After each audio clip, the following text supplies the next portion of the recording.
গতকাল দিল্লিতে কেজরিওয়ালের সরকারকে বিদায় জানিয়ে মসনদে বসেছে বিজেপি। আজ পূর্ব মেদিনীপুরে পাঁশকুড়ায় বিজয় উৎসবে মাতলেন বিজেপি কর্মী সমর্থকেরা। ব্যান্ডপার্টি বাজিয়ে বিজয় মিছিল করতে দেখা গেল বিজেপি কর্মী সমর্থকদের।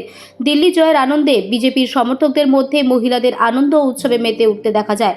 আগামী 2026 বিধানসভা নির্বাচনে পরিবর্তন চেয়ে আগামী দিনের লক্ষ্য বর্তমান রাজ্য সরকারের পরিবর্তন এবং ক্ষমতার বিজেপিকে আনার একটাই প্রচেষ্টা।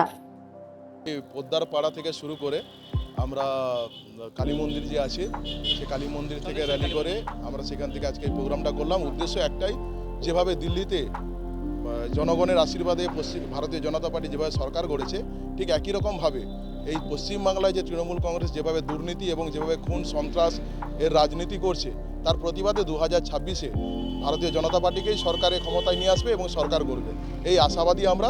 এবং মানুষের কাছে আমরা সেটা তুলে ধরলাম এবং আমাদের যে সমস্ত কর্মীরা আপনারা দেখলেন, অসংখ্য কর্মী তারা উৎসাহিত এবং উজ্জীবিত তারা হয়েছে এই দিল্লির নির্বাচনের পর।